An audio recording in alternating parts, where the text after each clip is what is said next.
Obviously, last year it wasn't as planned. Our goal obviously always is to make it to the Final Four, make the biggest run we can.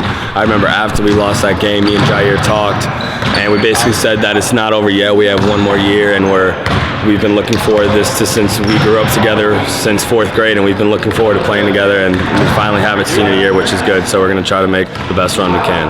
Our first meeting with Coach, that's the first film we saw, was how we lost last year against our rival. So we're excited. We're gonna really put in work. That's really motivating us as a team this year. We want to get back. We want to do a lot. We want to go a lot farther. We want to do better than we did last year. And how our season ended last year was very disappointing. So we're really we're even more hungry and we have bigger desire.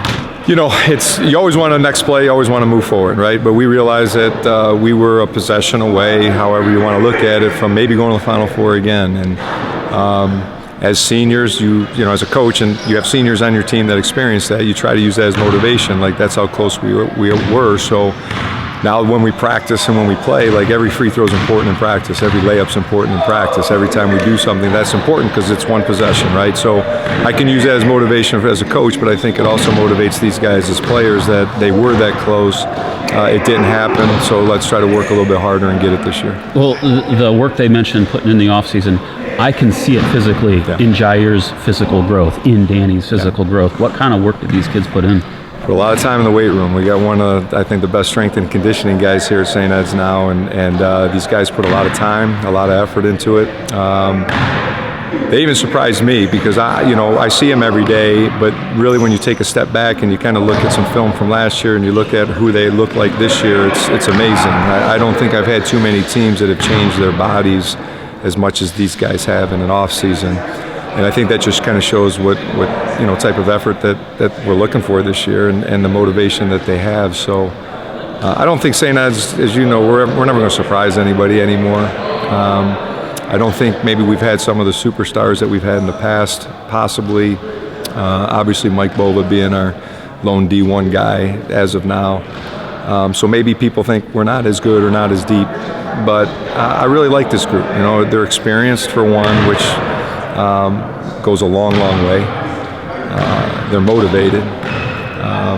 They seem to like each other, and they're listening. You know, they want to get better. Almost every day, every other day, we were either in the weight room or the gym. Obviously, this was under construction, but we were usually in the weight room at least at 6 a.m., even in the summer, all the way up to the first day of school. And Coach Augie, our strength coach, did a great job of kind of mapping out everything, how much weight we basically gained, like what we were lifting. And from, I think, the summer to the first day of school, you could really tell how much people gained as far as like strength and conditioning. You know, I think going into last season, you and Shane were really the only guys that had much seasoning at all. What kind of a difference does a year make for your teammates who are back, whether it's Jair, whether it's Cameron Grant, whether it's Danny Lavelle, whether it's guys like Zion who are still playing football? Right. I mean, I think obviously with Shane leaving, it leaves some opportunity for people to step up. I think Jair, he peaked a little bit last year. He had some big games where he really stepped up, and also a lot of people don't know about the people, Cam and Danny, who were sophomores last year, so they got a little bit of experience. And just like I said before, their off season has been huge too. They put on some muscle. They both gained probably 2 to 3 inches, and they're really taking big strides in our off season so far. It was good playing with like Shane and Lurch and stuff. And this whole time they knew what they were doing, and especially on offense, I thought they were really good at sharing the ball and knowing how to screen for each other. I think we're just trying to like help everyone else learn that as they did to us, basically. Last year was really beneficial because playing under the seniors allowed us to really learn from them. And also we got our experience from last year, so now this isn't really new to us. So this year we should be a lot more confident, and now we have a lot more confidence from experience from last year.